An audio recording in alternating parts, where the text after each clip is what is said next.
바로 본론으로 들어가겠습니다. 여러분의 시간이 소중하니 가장 무서운 숫자부터 보여드리겠습니다. 일본의 어떤 노부부는 통장에 2억 원 넘는 저축을 갖고 있었습니다.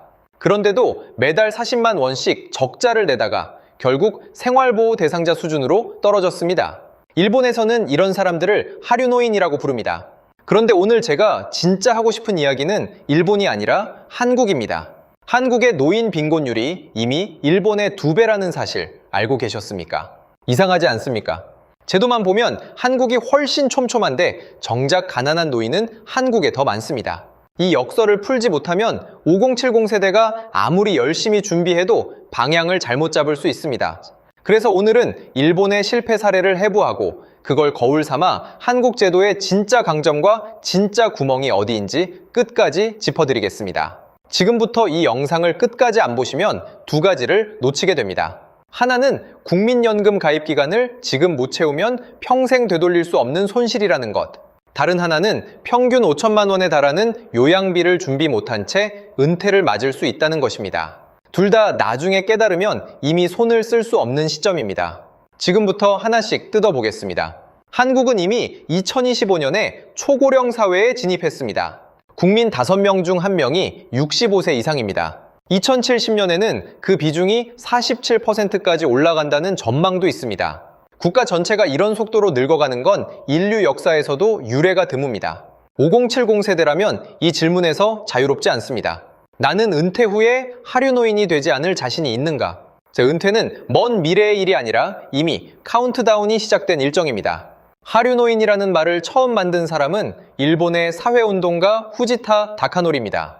2015년에 낸 책에서 그는 이런 노인을 3가지 없음으로 정의했습니다. 수입이 현저히 적고 저축이 없고 의지할 사람이 없는 상태. 셋 중 하나만 해당해도 위험 신호입니다. 수입이 있어도 저축이 없으면 위험하고 저축이 있어도 의지할 사람 없이 혼자면 그 역시 위험합니다. 3가지가 겹치는 순간 진짜 하류노인이 됩니다. 당시 그는 일본에 이런 사람이 600만에서 700만 명 있다고 추정했습니다. 더 충격적인 건 다음 대목입니다. 그는 연봉 400만 엔, 그러니까 중간층 정규직 회사원도 노후에 하류화할 위험이 크다고 계산했습니다. 40년을 꼬박 후생연금에 가입해도 은퇴 후 받는 돈은 월 16만 5천 엔에 불과합니다. 평범하게 회사 다니고 성실하게 살아온 사람도 예외가 아니라는 뜻입니다. 지금 이 영상을 보고 계신 분 중에도 성실히 국민연금 내고 저축도 꾸준히 해온 분들이 많을 겁니다. 그런데 후지타의 계산이 말해주는 건 성실함만으로는 하류노인을 피할 수 없다는 냉정한 사실입니다. 구조를 이해하고 제도를 적극적으로 활용하는 사람만 방패를 갖게 됩니다. 일본 65세 이상 무직 가구의 평균 저축액은 2,560만 엔, 우리 돈으로 약 2억 3천만 원입니다. 적은 돈이 아닙니다. 그런데 이 부부들은 매달 4만 2천 엔, 약 40만 원씩 적자를 냅니다. 연금만으로 생활비가 안 채워지기 때문입니다. 매달 저축을 헐었습니다. 요즘 같은 저금리에서는 저축이 이자를 거의 못 냅니다. 오래 살수록 통장은 비어갑니다. 게다가 이 평균값 자체가 함정입니다. 일부 부유한 가구가 평균을 끌어올렸을 뿐 실제 60대 가구 금융자산 중앙값은 650만 엔, 70대는 800만 엔에 불과합니다. 평균의 3분의 1 수준입니다. 저축이 있다는 숫자만 보고 안심할 수 없다는 뜻입니다. 하지만 이 적자보다 더 무서운 게 있습니다. 연금 자체가 가만히 있어도 조용히 줄어드는 장치가 일본에 있습니다. 이름은 마크로 경제 슬라이드입니다. 이 장치가 생긴 이유부터 짚어야 합니다. 저출산으로 연금 낼 사람은 줄고 고령화로 연금 받을 사람은 늘어나니 기금이 먼저 바닥나지 않게 인상폭을 일부러 억누르는 겁니다. 재정을 지키기 위해 개인의 실질 소득을 희생시키는 구조입니다. 물가가 오른 만큼 연금을 다 올려주지 않고 일부러 덜 올리는 제도입니다. 2025년 일본 물가는 2.7% 올랐습니다. 그런데 연금은 1.9%만 올랐습니다. 3년 연속입니다. 일본 국회의원이 직접 지적한 수치가 있습니다. 이 제도가 도입된 지 20년 만에 연금의 실질 가치가 8.6% 깎였습니다. 앞으로 2052년까지 이 장치가 이어지면 실질 가치는 15% 깎일 전망입니다. 참고로 2025년 일본 국민연금 만액은 월 6만 9,308엔, 부부 기준 후생연금은 월 23만 2,784엔입니다. 숫자만 보면 꽤 커 보이지만 물가를 따라가지 못하니 살 수 있는 것은 매년 줄어듭니다. 일본의 한 연구소는 2026년에도 물가는 3.2% 오르는데 연금은 1.9%만 오를 거라고 내다봤습니다. 아무것도 하지 않아도 조용히 가난해지는 구조입니다. 그런데 연금보다 더 무서운 지출이 하나 남아 있습니다. 숫자로 보면 다들 놀라실 겁니다. 일본에서 평균 요양 기간은 4년 7개월입니다. 이 기간 동안 드는 총 비용은 평균 542만 엔, 우리 돈으로 약 5천만 원입니다. 매달로 따지면 9만 엔, 시설에 들어가면 월 13만 8천 엔까지 올라갑니다. 그나마 특별 양호노인홈은 입소할 때 내는 돈이 0엔이지만 매달 7만 엔에서 15만 엔이 듭니다. 민간 요양시설은 월 15만 엔에서 35만 엔까지 갑니다. 게다가 이 본인 부담률, 앞으로 더 오를 가능성이 남아 있습니다. 2015년에 이미 소득에 따라 부담률을 20%, 30%로 올리는 개정이 있었고 2024년에는 아예 원칙 부담률을 20%로 올리자는 안까지 나왔다가 철회됐습니다. 한번 철회됐다고 끝난 게 아니라 재정 상황이 나빠지면 언제든 다시 테이블 위에 올라올 수 있는 사안입니다. 그나마 저렴한 특별 양호노인홈에 들어가고 싶어도 대기자가 밀려 있어 신청하고 몇 달, 길게는 몇 년을 기다려야 하는 지역도 많습니다. 결국 대기하는 동안은 더 비싼 민간시설이나 재택요양으로 버텨야 합니다. 이 돈을 준비 못한 사람들은 어떻게 될까요? 실제로 일본에서 요양이나 간병 때문에 직장을 그만둔 사람이 1년에 10만 6천 명입니다. 이 중 80%는 다시 취업하지 못했습니다. 요양은 본인만의 문제가 아니라 가족 전체의 소득을 무너뜨리는 폭탄입니다. 하지만 돈보다 더 잔인한 문제가 기다리고 있습니다. 돈이 있어도 못 구하는 게 있습니다. 바로 집입니다. 일본 부동산 관리 회사를 대상으로 한 조사에서 절반에 가까운 49.2%가 최근 1년 안에 고령자의 입주를 거절한 적이 있다고 답했습니다. 이후 1위는 고독사에 대한 우려 84%였습니다. 집주인의 뜻만으로 거절한 경우가 40.2%, 집주인과 관리회사가 함께 거절한 경우까지 더하면 85% 넘게가 고령자라는 이유 하나로 문을 닫습니다. 자기 집이 있어도 안심할 수 없습니다. 수선비, 관리비, 세금은 계속 나갑니다. 실제 취재 사례에는 수선비가 없어서 벽과 창문에 구멍이 뚫린 채로 겨울바람을 그대로 맞으며 사는 연금 수급 노인이 등장합니다. 일본에는 사고 물건이라는 말이 있습니다. 고독사나 사망사고가 있었던 집을 가리키는 부동산 용어입니다. 집주인들이 고령자 입주를 꺼리는 이유가 바로 이겁니다. 세입자가 안에서 홀로 죽으면 그 집 자체가 사고 물건이 되어 자산 가치가 떨어지니까요. 늙으면 오히려 살 곳을 구하기가 더 어려워진다는 역설입니다. 그런데 이 모든 문제를 한 번에 터뜨리는 최종 반가수해가 있습니다. 바로 가족입니다. 일본에는 8050 문제라는 말이 있습니다. 80대 부모가 50대, 자녀를 부양한다는 뜻입니다. 40세에서 64세 사이 은둔형 자녀가 약 80만 명으로 추정됩니다. 이 부모들은 자기 연금과 저축을 자녀 생활비로 씁니다. 처음엔 몇 달만 도와주자는 마음이었다가 그게 몇 년으로 늘어나는 경우가 흔합니다. 노후 자금이 이중으로 빠져나갑니다. 더 무서운 건 부모가 먼저 세상을 떠났을 때입니다. 자녀 몫까지 자산을 남겨둬야 하니 부담은 죽기 직전까지도 끝나지 않습니다. 여기에 사회적 고립까지 겹치면 고독사로 이어집니다. 도쿄 23구에서만 65세 이상 독거 사망자가 한 해 4천 명이 넘습니다. 고립이 다시 임대 거부로, 임대 거부가 다시 고립으로 이어지는 악순환입니다. 후지타는 이 악순환을 끊는 열쇠로 지역 커뮤니티, 그러니까 사람과의 연결을 꼽았습니다. 돈만으로는 안 풀리는 문제라는 겁니다. 통장 잔고가 아무리 두둑해도 위급할 때 전화 한 통 걸 사람이 없다면 그 역시 하류노인의 정의에 들어맞습니다. 여기까지 들으면 남일 같지 않을 겁니다. 부모님 세대 이야기가 아니라 지금 이 영상을 보고 있는 5070 세대 본인의 이야기일 수 있습니다. 그럼 진짜 궁금한 질문 하나가 남습니다. 한국은 다를까요? 결정적인 차이가 하나 있습니다. 한국의 국민연금과 기초연금은 전년도 물가 상승률을 100% 그대로 반영해서 매년 1월 자동으로 오릅니다. 원래는 4월에 인상됐는데 2019년부터 1월로 앞당겨졌습니다. 그만큼 물가 반영이 더 빨라졌다는 뜻입니다. 일본처럼 상승분을 깎는 장치가 없습니다. 최근 5년간 인상률을 보면 2022년 5.1%, 2023년 3.6%, 2024년 3.6%, 2025년 2.3%, 2026년 2.1%입니다. 예를 들어 월 68만 1,644원을 받던 수급자는 2026년부터 14,314원이 올라 69만 5,958원을 받습니다. 2026년에만 국민연금 수급자 752만 명, 기초연금 수급자 779만 명이 이 인상을 받습니다. 일본식으로 조용히 가난해지는 구조가 적어도 제도적으로는 한국에 없습니다. 앞서 일본 연금이 20년 동안 실질 8.6% 깎였다고 말씀드렸는데 한국은 같은 기간 동안 그런 삭감 장치 자체가 존재하지 않았습니다. 설계 철학부터 다르다는 뜻입니다. 하지만 안심하기엔 이릅니다. 이 방패에도 구멍이 있습니다. 한국 국민연금의 소득 대체율은 31.6%, OECD 평균 50.7%의 3분의 2에도 못 미칩니다. 물가는 지켜주지만 애초에 받는 돈 자체가 적다는 뜻입니다. 튼튼한 방패라도 크기가 작으면 몸 전체를 가리지 못하는 것과 같은 이치입니다. 게다가 기초연금은 지금 개편 논의가 진행 중입니다. 기초연금은 2014년 7월 처음 도입됐고 2021년부터 소득 구분 없이 월 최대 30만 원으로 통일됐습니다. 물가 반영 덕분에 2026년에는 월 최대 34만 9,700원까지 올랐습니다. 선정 기준도 있습니다. 단독 가구는 월 소득 247만 원, 부부 가구는 395만 2천 원 이하여야 받습니다. 그런데 이 구조를 흔드는 개편안이 논의 중입니다. 배경은 결국 재정입니다. 고령 인구가 빠르게 늘면서 기초연금에 들어가는 돈도 계속 불어나니 다 같이 조금씩 주는 대신 정말 어려운 사람에게 더 몰아주자는 논리입니다.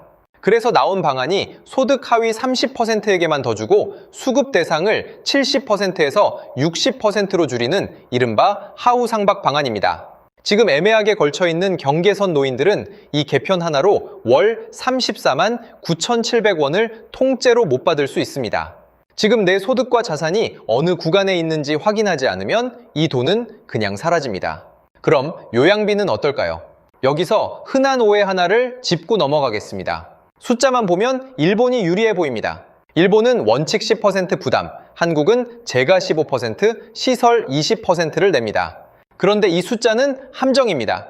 일본은 소득이 늘면 부담률이 20%, 30%까지 뛰어오릅니다. 반면 한국은 기초생활수급자는 부담이 0%, 저소득층은 6%에서 9%까지 감면받습니다. 숫자만 보고 일본이 낮다고 판단하면 틀립니다. 진짜 취약계층에게는 오히려 한국 제도가 더 두텁습니다. 명목 부담률 하나만 보고 일본이 더 싸다고 판단하는 건 정가만 보고 할인율을 안 보는 것과 같습니다. 등급별로 쓸 수 있는 한도액도 있습니다. 2026년 기준 재가급여 1등급은 월 약 251만 3천 원, 2등급은 약 233만 1천 원까지 지원됩니다. 올해 이 한도액이 등급별로 최대 24만 7,800원 올랐고 중증 등급인 1, 2등급은 20만 원 넘게 늘었습니다. 휠체어나 침대 같은 복지용구는 등급과 상관없이 연간 160만 원 한도로 따로 지원됩니다. 다만 이 한도를 넘는 비용과 식비 같은 비급여 항목은 한국도 전액 본인 부담이라는 점은 일본과 똑같습니다.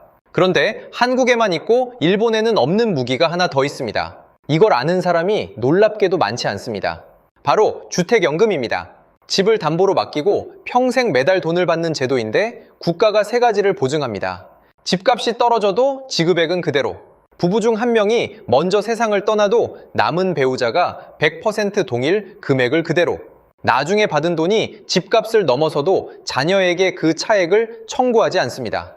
가입 자격은 부부 중 나이 어린 쪽이 만 55세 이상, 공시 가격 12억 원 이하 주택입니다. 정부는 이 기준을 15억 원까지 올리는 방안을 검토하고 있습니다. 평균 가입자는 72세 4억 원짜리 집으로 매달 129만 7천 원을 받습니다. 2026년 3월부터는 계산 방식이 바뀌면서 수령액이 3.13% 오르고 처음 낼 때 내는 보증료율도 1.5%에서 1%로 낮아집니다. 이 개편만으로 가입기간 전체를 놓고 보면 평균 849만 원을 더 받게 됩니다. 그런데 이 좋은 제도를 실제로 가입한 가구는 15만 가구, 대상자의 2%에 불과합니다. 한국 고령자 자산의 85.1%가 부동산에 묶여 있습니다. 미국은 57.8%, 일본은 37%인 것과 비교하면 압도적으로 높은 수치입니다. 그런데도 정작 이걸 현금으로 바꾸는 사람은 100명 중 2명뿐입니다. 왜 안 쓸까요? 자녀에게 집을 물려줘야 한다는 생각, 그리고 이 제도를 잘 모른다는 두 가지가 가장 큰 이유로 꼽힙니다. 하지만 자녀에게 물려줄 집 한 채 때문에 정작 본인이 생활비 부족으로 하류노인이 된다면 순서가 바뀐 겁니다. 내 노후 생활이 먼저고 상속은 그 다음입니다. 그래서 아까 던졌던 질문으로 돌아가겠습니다. 제도가 이렇게 촘촘한데 왜 한국 노인 빈곤율은 일본보다 2배나 높을까요? 2023년 기준 한국의 66세 이상 상대적 빈곤율은 39.8%, OECD 38개 나라 중 1위입니다. 일본 고령층 빈곤율은 약 20%, 한국의 절반 수준입니다. 제도만 보면 한국이 더 낫습니다. 그런데 결과는 정반대입니다. OECD는 한국 연금 제도가 아직 미성숙하고 지금 고령 노인이 받는 연금이 매우 낮다고 평가했습니다. 최근 2024년 조사에서 이 빈곤율이 35.9%로 조금 낮아졌다는 소식도 있지만 이건 노인들이 스스로 돈을 더 벌어서가 아니라 기초연금 같은 복지 지원이 늘었기 때문이라는 분석입니다. 이유는 결국 하나입니다. 방패는 만들어져 있는데 그 방패를 실제로 손에 쥔 사람이 적다는 겁니다. 국민연금 가입 기간을 다 채우지 못한 사람, 주택연금을 몰라서 안 쓰는 사람, 기초연금 개편을 신경 안 쓰다가 대상에서 빠지는 사람들이 이 39.8%를 만듭니다. 제도가 있다는 것과 내가 그 제도를 쓴다는 것은 완전히 다른 이야기입니다. 여기서 숫자 하나만 정확히 짚고 넘어가겠습니다. 흔히 일본 노인 평균 저축이 3천만 엔이라고 알려져 있는데 이건 소수의 부유한 가구가 끌어올린 착시입니다. 실제 중앙값은 그 3분의 1 수준이라는 걸 앞서 말씀드렸습니다. 빈곤율도 마찬가지입니다. 조사 기준에 따라 한국은 35.9%에서 43.4%까지, 일본은 20.2%에서 25.7%까지 수치가 갈립니다. 어떤 자료를 보느냐에 따라 숫자는 흔들리지만 방향은 흔들리지 않습니다. 한국이 일본보다 실제 빈곤율이 높다는 결론은 어느 기준으로 봐도 바뀌지 않습니다. 그럼 지금 당장 무엇부터 해야 할까요? 4가지만 기억하시면 됩니다. 첫 번째, 국민연금 가입 기간을 지금 최대한 늘리세요. 임의 계속 가입, 추후 납부, 그리고 연기연금 제도를 활용하면 됩니다. 특히 연기연금은 받는 시기를 늦출수록 1년에 7.2%씩 수령액이 불어납니다. 몇 년만 늦춰도 월 수령액 차이가 꽤 커집니다. 가입기간 20년을 채우면 노령연금과 기초연금이 겹쳐 이중방패가 작동한다는 걸 기준으로 삼으세요. 지금 가입 이력을 조회해서 20년까지 몇 년이 부족한지부터 확인하세요. 두 번째, 부동산에 묶인 자산을 현금 흐름으로 바꿀 계획을 세우세요. 한국 고령자 자산의 85%가 부동산이라는 사실, 이건 자랑이 아니라 위험 신호입니다. 자가가 있는데 현금이 부족하다면 주택연금이 집값 하락과 장수, 배우자 사망이라는 3가지 위험을 국가가 대신 떠안는 사실상 유일한 상품입니다. 2026년 3월 이후 수령액이 오르니 가입 타이밍도 함께 고려하세요. 은퇴 후 근로소득이 끊기는 시점이 전환을 고민할 신호입니다. 세 번째, 요양 리스크를 숫자로 미리 계산해 두세요. 일본의 평균 요양 총비용 약 5천만 원을 기준으로 최소한 그만큼의 요양 예비비를 별도로 마련해 두시길 권합니다. 한도를 넘는 비용과 비급여 항목은 한국도 전액 본인 부담이라는 걸 잊지 마세요. 예비비는 투자용 자산과 분리해서 급할 때 바로 꺼낼 수 있는 형태로 갖고 계셔야 합니다. 네 번째, 성인 자녀 부양과 사회적 고립을 경계하세요. 8050 문제의 핵심 교훈은 노후 자금이 자녀에게 새어나간다는 겁니다. 자식이 힘들다고 매번 지갑을 열다 보면 정작 본인의 노후 안전망이 먼저 무너집니다. 부양의 한계선을 미리 정해두고 지역 커뮤니티나 관계망에도 지금부터 투자하세요. 후지타가 말한 대로 고립은 돈으로도 못 막는 리스크입니다. 그리고 하나 더 앞으로 지켜봐야 할 신호가 있습니다. 국민연금 보험료율이 9%에서 9.5%로 오르는 논의, 기초연금 하우상박 개편, 주택연금 가입 기준이 12억에서 15억으로 오르는 검토, 이 3가지는 여러분의 노후 계획을 직접 흔들 수 있는 변수입니다. 여기에 국민연금 기금 고갈 우려도 함께 걸려 있습니다. 기초연금 지출 비중도 2048년까지 계속 커질 거라는 전망이 나와 있습니다. 방패의 설계도 자체가 계속 바뀌고 있다는 뜻이니 1년에 한 번은 내 연금 예상 수령액과 제도 변화를 직접 확인하는 습관을 들이셔야 합니다. 오늘 다룬 내용을 빠르게 정리하겠습니다. 일본은 저축이 있어도 매달 적자로 무너지고 연금은 물가를 못 따라가 조용히 깎이고 요양비 5천만 원과 임대 거부, 자녀 부양까지 겹쳐 하류노인을 만듭니다. 한국은 물가 100% 연동연금과 기초연금, 저소득층 감면이 두터운 요양보험, 국가가 보증하는 주택연금까지 더 촘촘한 방패를 갖고 있습니다. 하지만 그 방패를 손에 쥐지 않으면 한국 노인 빈곤율은 이미 일본을 앞질렀습니다. 결국 오늘 이야기를 한 문장으로 줄이면 이렇습니다. 일본의 하류노인은 제도가 개인을 지켜주지 못해서 생겼고 한국의 하류노인은 제도가 있는데도 개인이 그걸 쓰지 않아서 생길 수 있습니다. 똑같이 가난해지더라도 원인이 다르면 해법도 다릅니다. 일본은 제도를 바꿔야 풀리는 문제고 한국은 지금 여러분이 서류 한 장, 신청 하나로 풀 수 있는 문제입니다. 그 서류 한 장을 미루는 사람과 지금 처리하는 사람, 두 사람의 노후는 20년 뒤에 완전히 다른 모습일 겁니다. 지금 확인해야 할 건 3가지입니다. 국민연금 가입 기간이 얼마나 남았는지, 내가 가진 집을 주택연금으로 바꿀 계획이 있는지, 그리고 기초연금 개편이 나를 비껴가는지. 이 중에 여러분이 가장 먼저 확인해야 할 건 무엇인가요? 지금 댓글창에 그 하나를 적어보시는 것부터가 하류노인이 아니라 방패를 손에 쥔 노후로 가는 첫걸음입니다. 오늘 영상이 도움이 되셨다면 구독과 좋아요 부탁드립니다.